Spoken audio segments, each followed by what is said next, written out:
मैं सबसे पहले डॉक्टर बाबा साहब अम्बेडकर को नमन करता हूँ।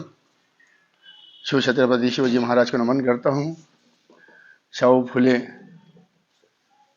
जितने भी हमारे महापुरुष हैं उन सबको नमन करता हूँ। मेरा नाम वाजिद खान है।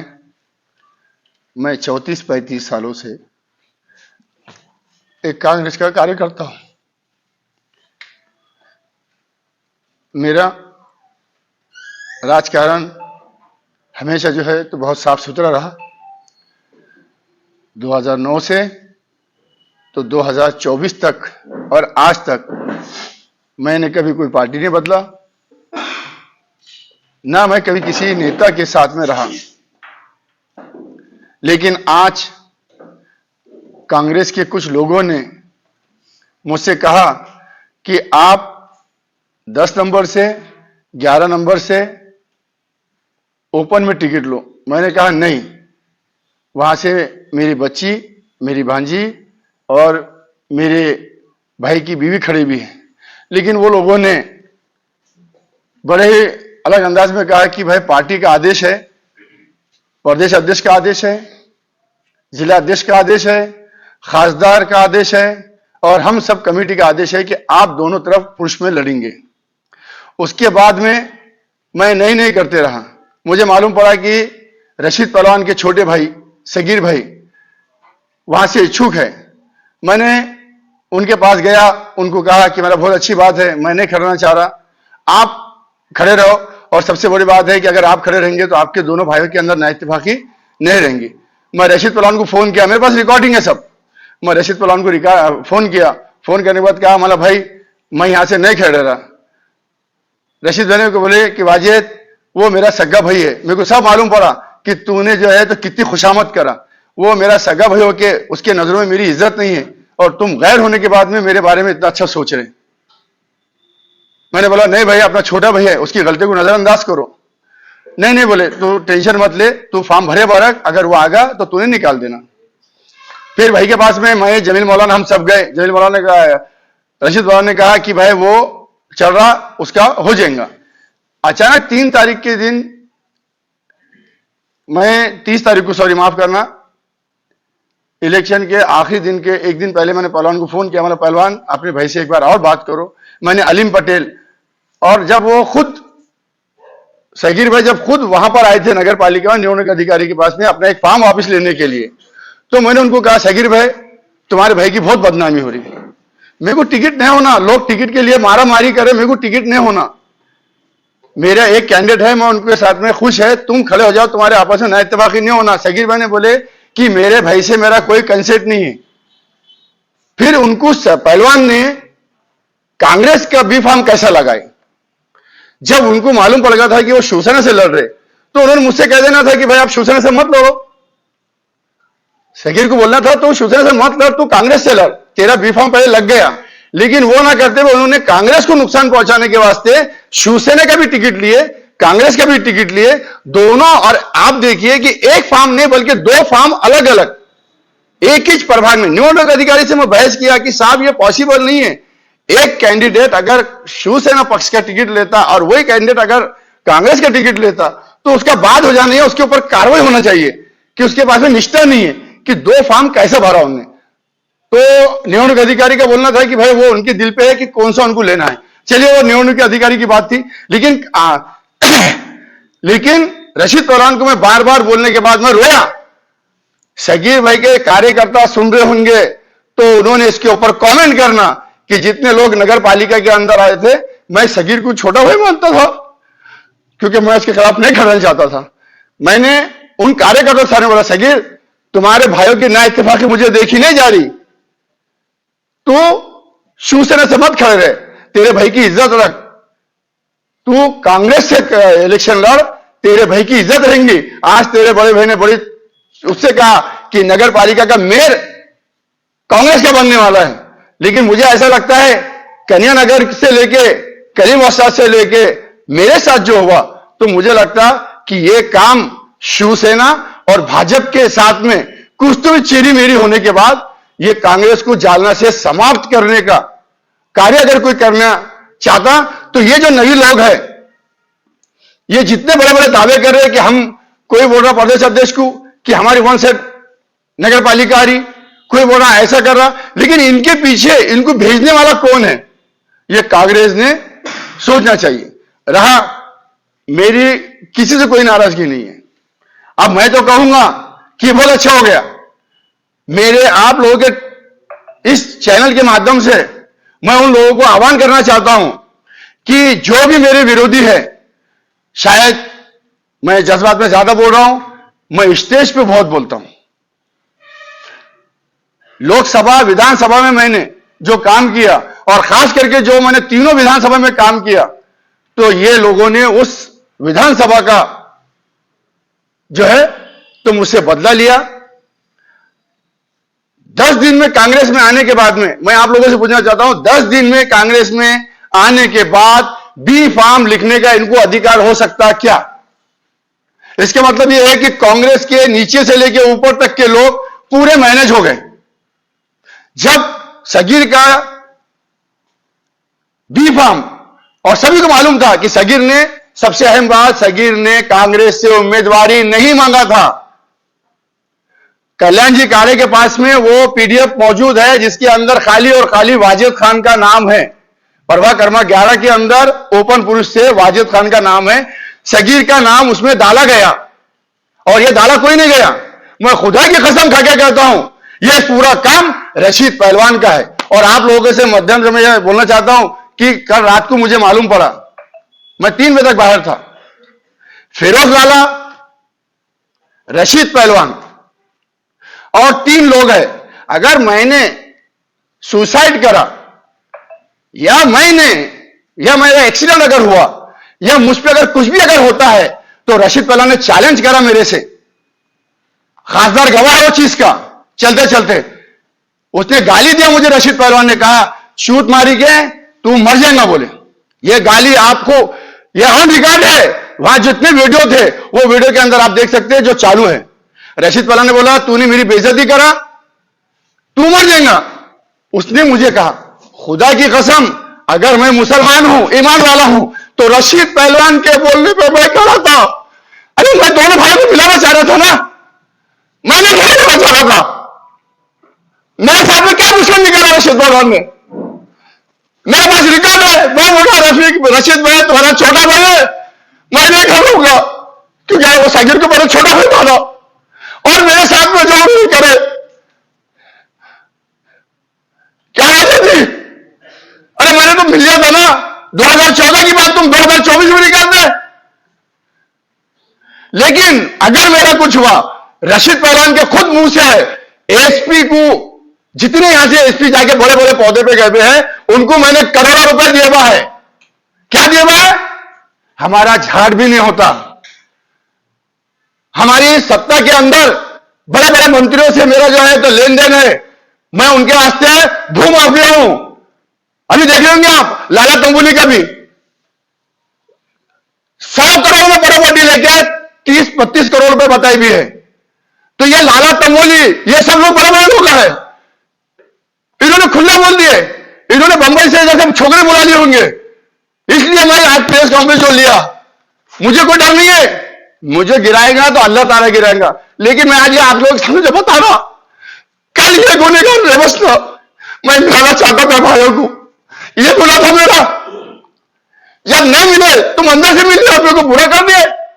और जब मेरे खासदार के सामने बात किया तो मुझे कहते कि तेरा मर्डर नहीं हुआ, तो मेरे को रशीद ने बोलना ये अल्फाज उसके। अरे मेरा रिकॉर्डिंग देखो, मैंने उसकी कैसे बात करा, भाई भाई बोल के बात करा, आखिर में जान से मारने की धमकी दे रहा। ये सारे राजकारण में, अरे मैं तो नहीं खाना देगा बोला चलो, अरे तू आज बोल मेरे को मैं सपोर्ट कर देता, वो मेरा छोटा भाई है, ये बताया क्या? हर रिकॉर्डिंग के अंदर बोला कि छोटा भाई मेरा बचपन से मेरे साथ में, तुमने बोला उसकी मां का रिकॉर्डिंग में मैंने तुम्हें गाली दिया, मेरी सुनना नहीं। मैं बोला तो भाया मिल जाना, तुम्हारा इस्तेमाल हो, तुम्हारे घर के अंदर तुम्हारा भाया सब मिश्रण है, तुम्हारे भाया के अंदर इस्तेमाल होने करके बहुत गली गली फोन लगा रहा। अलीम पटेल से लेके सगीर के जितने दोस्त हैं, मैंने बचा कि जो बात करो मैं बोला तो भाया मिल जाता, तुम्हारे इत्तेफाक रहेगा, तुम्हारे घर के अंदर तुम्हारा भाया सब मिश्रण है, तुम्हारे भाई के अंदर इत्तेफाक वाले करके बहुत गली गली फोन लगा रहा। अलीम पटेल से लेके सगीर के जितने दोस्त हैं, मैंने भेजा कि जो बात करो, अगर तेरे को शर्म आ रही तो तू दोनों वापिस ले ले, मैं भी वापिस ले लेता, तू काट में आ जा, लेकिन तुम्हारे भाई के अंदर इत्तेफाकी मत रखो। और तुम मेरे को जान से मारने की धमकी देते, मुंह बने थे मेरे, नहीं तो करो उसका नार्को टैक्स, क्यों ना धमकी दिया नहीं दिया खासदार के सामने। और है ये लोग, इनके पास में अरबों रुपए है।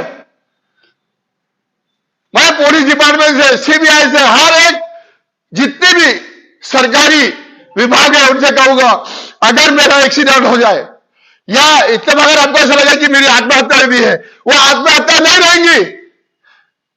ये लाला ने और पहलवान ने खुद प्लानिंग करके मेरा गेम करे पाए।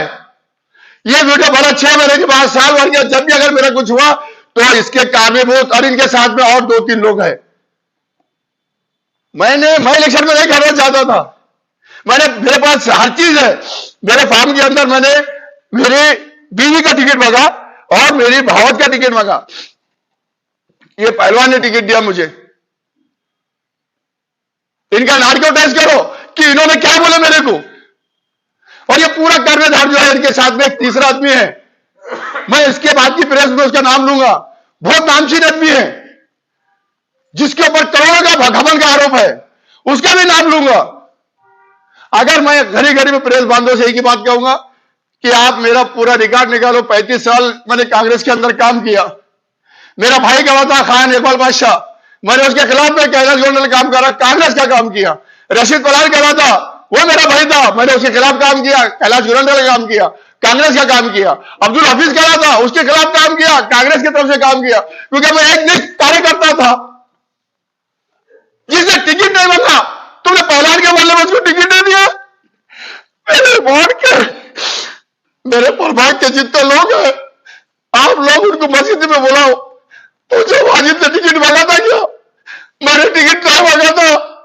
पहलवान ने बोले, जमील पहलवान ने बोले तुम घर आ जाओ, वो नहीं सुनना, तुमको पहलवान चुन के देंगे। आप क्या हो? मेरी यह गलती है, तुम भाई को मिलाने के वास्ते हर बार फोन करा, हर बार राज्य भेजा, और तुम किसके भेजा में आगे कल में कुछ धमकी दिए? किसके? ये खासदार गवाह है, कल्याणकारी गवाह है, जिसका जब मैं वहां बोला था कि भाई मेरे को पुरस्कृत करो, तुमने मेरे को टिकट मंगाने था, तुमने टिकट दिए, मेरे को पुरस्कृत कर लो, तो बोले भाई अपन बात करेंगे। फिर फलान को बोला, मैं फलान तुमने कसम खाए थे, तू बाहर, भाई उनके बोलने मैंने दोनों लेडीज के वापस लिया, पहलवान के बोलने पे दोनों वापस लिया। तो मैं आप लोगों के ताल्लुक से, मैं हमारे वार्ड के, मेरे प्रभाग के 11 नंबर प्रभाग के लोगों से गुजारिश करूंगा, हर बात आपके सामने है। मैंने विकास के ताल्लुक से कभी कंप्रोमाइज नहीं किया, मैं कभी बिका नहीं, मैंने हमेशा निश्चित तरीका हर एक समाज के लोगों को लेकर चला। मैंने हर महल्ले के अंदर, भवन नगर हो, सिद्धि विनायक नगर हो, शंकर नगर हो, वर्धमान नगर हो, जितने भी मेरे हमारे जहां पर एक मुसलमान नहीं है, मैंने वहां विकास किया, क्योंकि लोग मुझे पसंद करते हैं। लेकिन कल मेरे साथ में जो हुआ तो मैं अचंभे में रह गया। मैं पूरे जानने के लोगों से इतना ही कहूंगा कि आप लोगों से और कांग्रेस से मेरा कोई गिला शिकवा नहीं है। प्रभाग क्रमांक 11 के अंदर जो मेरे साथ बीती, वो जनता ने फैसला करना चाहिए। मैं सुबह से लेकर शाम तक चलता के सामने रहता, सुबह 9 बजे से रात के 2 बजे तक मैं व्यवहार में रहता, हर एक के काम के वास्ते, हर एक के दुख सुख में रहता। ये लोगों को बर्दाश्त नहीं हुआ, वाजिद का नाम इतना हो गया, ये लोग बर्दाश्त नहीं कर सके, इस वास्ते लोगों ने शहीद करना चाहा। मेरे को पटाना ना हो, अल्लाह के बंदों से निरंतर के अंदर मैंने कितने लोग पकड़ के पुलिस में दिया, यह और रिकॉर्ड है। मैं डर इसलिए रहा हूं कि अल्लाह ना करे मेरे हाथ से अगर कुछ हो जाए तो क्या होगा। अगर कोई मुझ पर हमला करेगा तो मैं उसे छोड़ूंगा नहीं। उन्होंने डायरेक्ट कहा कि मैं तेरा मर्डर करा दूंगा, ऑन रिकॉर्ड है वो, कल्याणकारी गवाह है। हटा के देखा एकदम टाइट है नजर से कि क्या बोला पहलवान। वो उनकी इज्जत बचाने के वास्ते, अपने भाई को जिताने के वास्ते अब उन्होंने जो है तो जिसका टिकट नहीं था उसको जो पुरस्कृत कर रहे। राष्ट्रवादी शरद चरण के वास्ते, शरद चरण पवार साहब की पार्टी को उधर से पुरस्कृत कर रहे। अरे भाई तुम बोलो, मैं निकाल लेता ना, तुमने बोले थे मेरे को। मैं आप लोगों के सामने यही कहूंगा, मेरे प्रभाकर्मा 11 के क्या है मेरे भाइयों, ये वो पार्टी के साथ खड़े हुए हैं जिन्हें हुजूर पाक सल्लल्लाहु अलैहि वसल्लम की शान में गुस्सा ही करा था रामगिरी महाराज ने, तो इन्हीं का वो मुख्यमंत्री था एक नाथ शिंदे, जिसने कहा था कि रामगिरी महाराज अभी तुमसे समझ है। आज मुसलमानों से और सेकुलर हिंदू भाइयों से मैं एक ही रिक्वेस्ट करूंगा, और ऐसे लोगों से आप लोग इनको मतदान दोगे जो पार्टी ने तुम्हारे समाज के ऊपर हमला किए, जिसने तुम्हारे हुजूर सल्लल्लाहु अलैहि वसल्लम के ऊपर हमला किए, उनकी शान में गुस्ताखी करे, क्या तुम लोग उन लोगों को वोटेंगे? मैं नहीं बोलना चाहता हूं, लेकिन आज एक बात और बोलना चाहता हूं। सर्वे नंबर 533 संजय नगर को लगकर रामा पेंट वाले की जमीन के ऊपर 2 महीने पहले यह सगीर ने कब्जा कराया। इसके अंदर 2 लोगों पे गुनाह दाखिल हुआ, शेरू के बच्चों के ऊपर, लेकिन वहां जो माल भेजा गया, वहां जो प्लेटें भेजी गई, यह सगीर ने भेजा हुआ है। नहीं तो उनको 2 डंडे मारो या मुझे पुलिस स्टेशन में मेरे पर गुनाह दाखिल करो कि यह भू माफिया ने शुरू कर दिया, नगर पालिका में चुन के नहीं आया। तो सुन लो, मैं प्रभाकर्मा 11 के लोगों से फिर एक बार रिक्वेस्ट करूंगा कि जाओ देखो मनियार गली के हाथ गली ढकेलने वाले लोग, मेहनत मजदूरी करने वाले लोग, जिन्होंने 3-3 साल पैसे भरे शेख साहब और रामा पेंट वाले के पास, और वो जमीन के पलाटा जो शेरू के साथ केस चला था और उन्होंने खंडी करके ले लिए और वहां तार कंपाउंड मार दिए, पूरा तार कंपाउंड मार दिए। शुरू हो गया इनका खेल।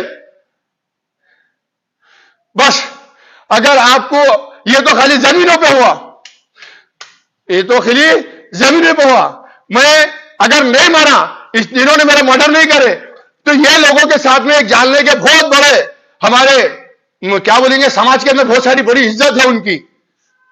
मैं ऑन रिकॉर्ड बोलता हूं, बहुत बड़ी इज्जत है। या ऐश करने को कहा जाता है, वो भी मैं आपको बताऊंगा। वो शख्स के नाम लूंगा मैं, ऐसे शख्स का नाम लूंगा जो आप सोच भी नहीं सकते। तो मैं आप लोगों से आपके माध्यम से एक ही रिक्वेस्ट करूंगा, मेरी भावना थी, मैंने वो व्यक्त किया।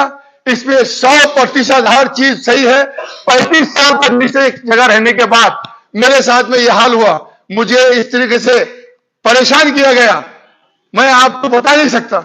मैंने खुला कहा कि मुझे नहीं खड़ा रहना है। उन्होंने कहा कि मैं अगर तेरा काम नहीं करूंगा, मेरी नहीं सुन रहा, उसके वीडियो भी उनके नेशनल नगर के कि मेरा भाई क्यों नहीं होता,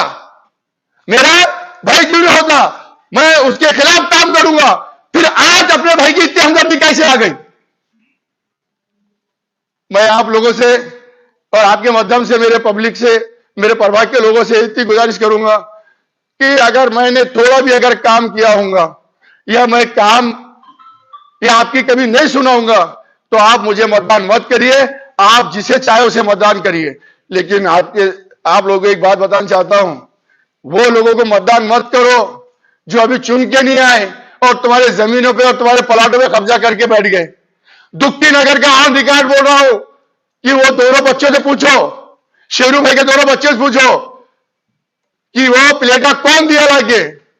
आज तुम्हारे पास में अभी आए नहीं, चुन के आए नहीं, तो यह हाल है। मैं और एक प्रेस कॉन्फ्रेंस 10 तारीख को लूंगा और वो प्रेस कॉन्फ्रेंस के अंदर ऐसे खुलासे करूंगा वो शायद सोच भी नहीं सकेंगे। मैं बर्दाश्त किया, मेरे पास में बहुत कुछ है और ये पहलवान को मालूम है कि मेरे पास में हर चीज में रिकॉर्ड करता मोबाइल के अंदर। मैं अगर जिससे बात करता हूं तो मुझे डर लगता, तो मैं हमेशा मेरा गुप्त कैमरा चालू रखता। पहलवान से जो बात हुई मेरी पूरे 15 साल की, उसकी एक मेरे पास में प्रिंट है। और अगर मैं गलत कह रहा हूं, रात के टोटल रिकॉर्डिंग है मेरे पास में। मेरे को तकलीफ वो नहीं हो रही। इसके अंदर कल्याण काले साहब का कोई रोल नहीं है, उन्होंने हमेशा मुझे सपोर्ट ही किया। देखिए अभी 5 मिनट पहले की बात, ये आतिक भाई जो शहर अध्यक्ष है उनकी भी रिकॉर्डिंग है। इन लोगों ने जो है ये सारा रिकॉर्डिंग है मेरे पास में, मैंने उसको थोड़ा कुछ गलत भी बोले भाई। हाँ देख भाई वो मेरे को बोले 1 घंटे बोलते बोले थे जनाब, अगर अभी तक उन्होंने मेरे को डिटेल नहीं बोले वेट कर, अभी कॉल करा इसलिए मैं तुम्हारा फोन नहीं उठाया, मैंने उनको कॉल करा तो उन्होंने उठाया नहीं, मैसेज पे डाले मैसेंजर। नहीं ये सब मेरे को अगर मालूम होता ना, गोल गोल दिख रहा था मेरे को, गोल गोल दिख रहा, गोल गोल दिख रहा, ये पीरी पलान है। अब कल्याण काले साहब की रिकॉर्डिंग सुनिए जरा आप,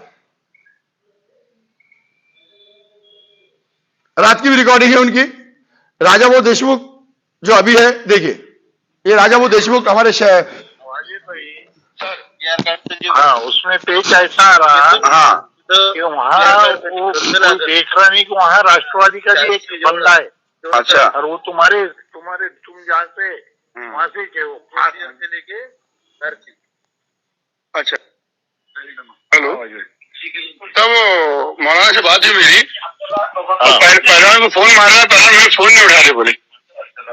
और ये जो बच्चों ये बच्चे भी जो है तो उनकी तरफ गए, ये बच्चे जो तीनों है तो गए नहीं, तो हमने समझ जाना कि भाई हमारा कांग्रेस से कोई रिश्ता नहीं। मैं क्या बोल रहा हूँ, और सुनो तुम, अभी मैं ये तीनों को अभी आतिक को भी बोला हूँ और आपको बोला हूँ, तीनों को बुला लो। तुम्हारे को अगर वाजिद भाई हो ना तो हमारी कोई अड़चन नहीं, तुम तुम्हारे दम में बिल्कुल साथ मिलो। ये भी क्या बोले उन्होंने तो पक्का सर, ये जो है ना ये बेचने वाली फॉर्म है, ये इनके ऊपर भरोसा मत करो, तीनों आपको बेच डालेंगे। तो आप क्या करो, तीनों नगर सेवकों को बोलो आप कि वाजिद भाई के साथ में एक प्रेस कॉन्फ्रेंस लो और सीधा तुम चारों मिलकर काम करो। हमारे पास कोई नेता की, हाँ मैं उनको वही बोलने वाला है, बोलने वाला है कि तुम चारों मिलकर होगा। हमारे को रात में भी बोला ना वसीम भाई, मैंने बोला इनको ये नहीं, मैंने तुम रात में क्या बोला, हाँ बोलो, तुम सुनो जरा, तीनों बैठो, तो तीनों को चल रहे ना जिलाध्यक्ष, तीनों बोलो हम हमारे साथ में सोचे हम कैंडिडेट, मैं तो ये दोनों को बात करो ना, करें मेरे को उनको। हाँ तो तुम मेरे नंबर भी नहीं तुम्हारे उनके, मैं दोनों का नंबर तुमको डाल रहा, नंबर डालो नहीं तो उनको तुम तीनों एक जगह बैठे हो। मुस्तकिम में से बात करो। हेलो, ये इन्होंने बोल दिया कि तुम तीनों और तुम मिलके बैठ के, उन्होंने बोल देना कि हम तुम्हारे साथ काम करते। मुझे एक चीज समझ में नहीं आ रही कि भाई मुझे तो खड़े रहने नहीं था ना, मुझे खड़े रहने नहीं था। ये मुझे जो है तो पहलवान ने डायरेक्टली खड़े करे, क्या करे, डायरेक्ट खड़े करे और उन्होंने बोले कि मेरा भाई सुनगा नहीं और मैं तुम्हारे वास्ते काम करूंगा, तुमको चुन के लाऊंगा, ये मेरी जवाबदारी है। फिर मैं बोला नहीं, मेरे को 3 दिन का वक्त दो, तू फॉर्म भर। मैंने फॉर्म भर दिया। आखिरी पीरियड के अंदर उन्होंने डायरेक्टली ये बोले कि वाजिद भाई मेरा भाई सुन रहा नहीं। मैंने तुरंत वहां से मैंने फोन लगाया अलीम भाई को, अलीम पटेल को फोन लगाया, बोले एक बार बोल। मैं उसके पास गया, उससे बात करा, उन्हें बोला, मैं बोला देखो तुम भाया है, तुम भाया भाई एक हो जाओ, उससे बड़ी खुशी की बात क्या होगी। मतलब मेरे को मालूम है कि बड़े भाई को अगर तकलीफ, छोटा भाई नाराज रहे तो बड़े भाई को बहुत तकलीफ होती। तो तुम भाई अगर जब तक के छोटे दूर रहेंगे, बड़ा भाई हमेशा जलते उठते रहेगा। मैंने मिलाने के वास्ते बात करा, उन सब भाइयों को मिलाने की बात करा मैंने। और आज पहले डायरेक्ट मेरे को बोल रहे, भाई मैं गुस्से मानता हूं, मैं गुस्से में। मेरी बात चाली किससे, खासदार साहब से। तुमको टेंशन की जरूरत नहीं है। उन्होंने सुने और डायरेक्ट बोलते मेरे को डायरेक्टली, अरे मुर्गे का बच्चा है, तुम मार डालेगा, मैं गच्चू बैठूंगा। लेकिन हां, ये पुराने मैं बोलना नहीं चाहता, ये पुराने वो लोग हैं, इनके रिश्ते हो सकते हैं वो लोगों से जब इतनी बड़ी बात कर रही है। तो मैं आखिरी बार एक बार और फिर मेरे आवाम से और खास करके सिर्फ और सिर्फ मेरा मसला प्रभाग क्रमांक 11 से है, ना कि पूरे जालना शहर से है। प्रभाग क्रमांक 11 की जनता ने ऐसे नेताओं को और खास करके जो अपने मफाद के वास्ते खौम खौम खौम मिल्लत मिल्लत मिल्लत की जो बात करते, इनसे सावधान रहना। आज कितने लोग हैं जो इनके बलि के बकरे बने, इनके शिकार बने। आज उसकी लिस्ट के अंदर मैं भी आ गया। किस तरह से उन्होंने को इस्तेमाल करे। लेकिन 10 तारीख को मैं आप लोगों को हाथ जोड़ के बोल रहा, 10 तारीख के दिन आप लोग यहां पर आइए। मैं एक प्रेस कॉन्फ्रेंस और लूंगा, उसके अंदर जो मैं राज खोलूंगा वो वाकई में देखने के रहेंगे, वो सबके राज रहेंगे। उसके अंदर कुछ नेताओं के भी राज रहेंगे। हां, जब मैंने बोल दिया कि मैं राज खोलने वाला हूं, यह राज खोलने की 10 तारीख दिया, 10 तारीख के पहले हो सकता है मेरा मर्डर भी हो सकता। 10 तारीख के पहले ये लोग, मैंने तारीख दिया आपको, तो ये लोग 10 तारीख का इंतजार नहीं करेंगे। इस वास्ते मैं पुलिस प्रशासन से हाथ जोड़ के गुजारिश करता हूं, साहब मैं गए 20 साल से इनकम टैक्स भरता हूं।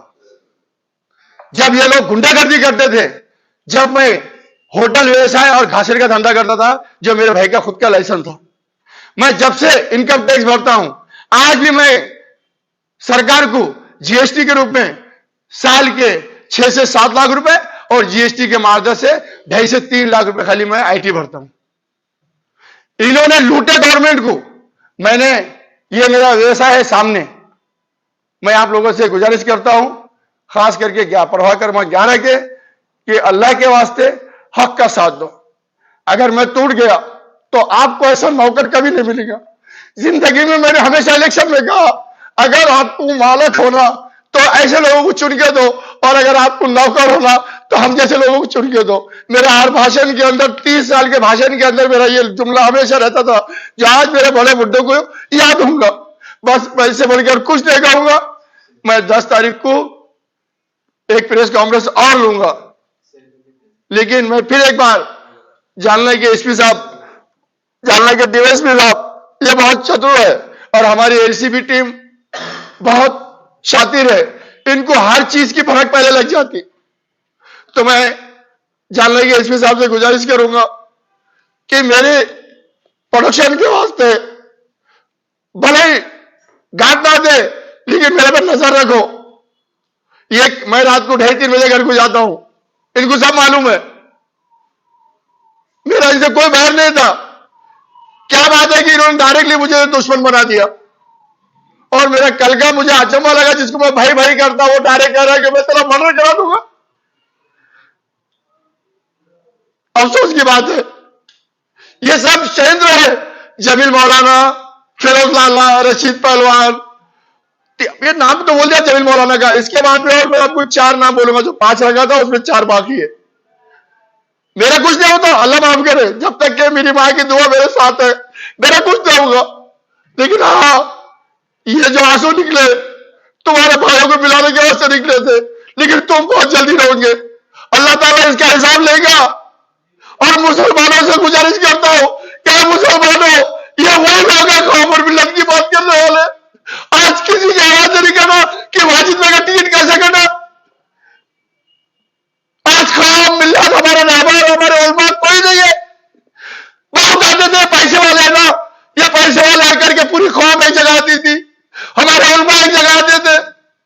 जमात इस्लामी हर लीडर आता था कि नहीं बहुत अच्छा है। क्यों? ये जमातों को पैसे देते ना।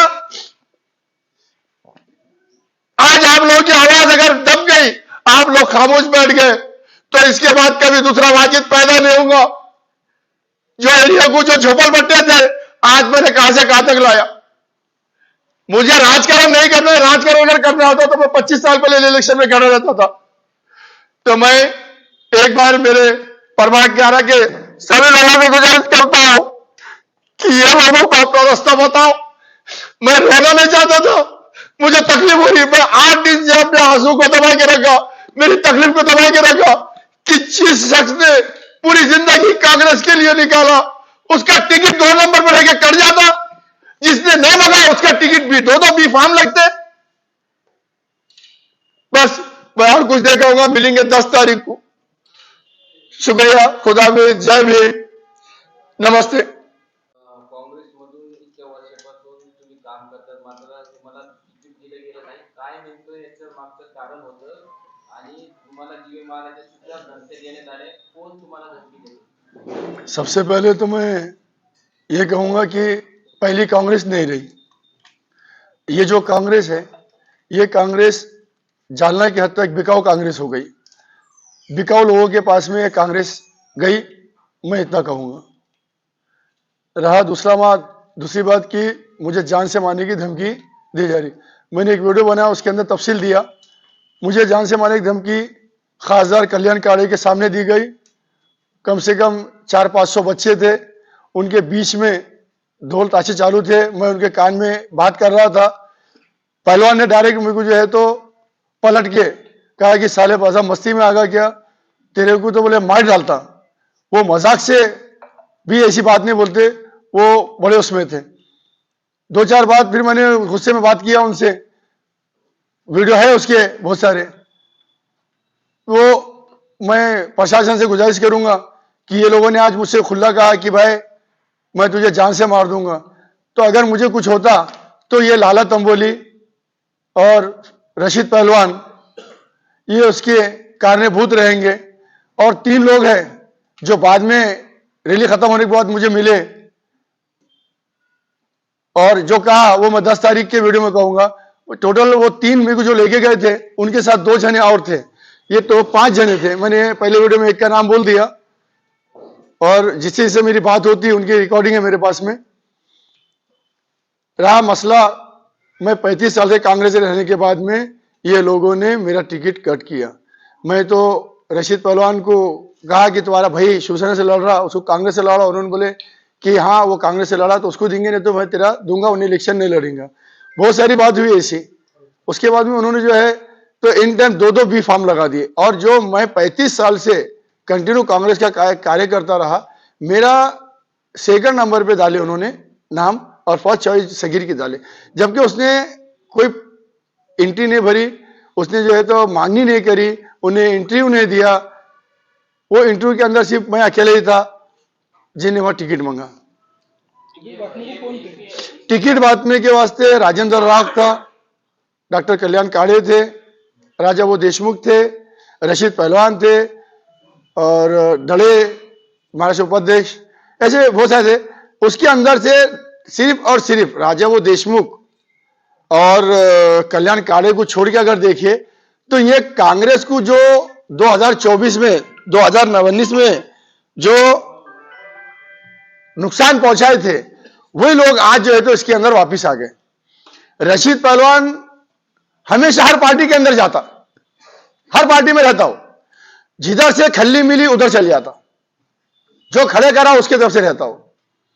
पहले कैलाश के खिलाफ खड़ा रहता था तो इधर से पैसे मिलते थे, फिर बाद में इधर खड़ा रहता था तो किधर से नहीं किधर से, बस कैसा लूटना।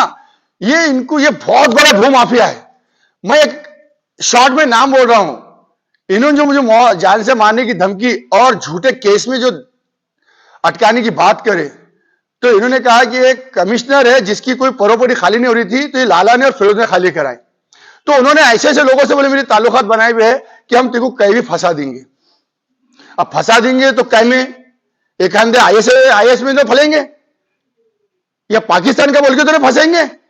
अब पुलिस डिपार्टमेंट की बात कर रही है, हमने यहां तक जो पहुंचे तो हम ऐसे नहीं पहुंचे बोले। ये बहुत सारी बातें हैं। ये 1 महीना पहले अभी फिरोज लाला ने मेरे को मेरे होटल पे आके खुला बोला था कि वाजिद तू शिवसेना से खड़े रहे। 1 महीना पहले आप सैटेलाइट से मेरे सीसी कैमरे होटल के निकाल सकते हैं। 1 महीना पहले रात को 1 बजे आए थे पहलवान, फिरोज लाला, सब बैठे थे मेरे होटल पे आके। तो इन्होंने खुला खुला कहा मुझे। अगर मुझे कुछ होता, इन्होंने अगर मेरा अगर कुछ करे तो प्रशासन से मेरी गुजारिश है कि मेरा एक्सीडेंट हो या मैं कहीं माड़ी बीड़ी से कूद के मारा तो समझना मैं इतना बुज़दिल नहीं हूं कि मैं आत्महत्या करूं। हां, मैं अगर मरता रहा और कोई मेरे साथ में रहा तो मैं एक आदमी को तो मारूंगा, लेकिन अगर इनके पास हथियार है और मेरा अगर कुछ अगर हो गया तो ये फिरोज लाला, रशीद पहलवान, ये लोग उसके कारणीभूत रहेंगे।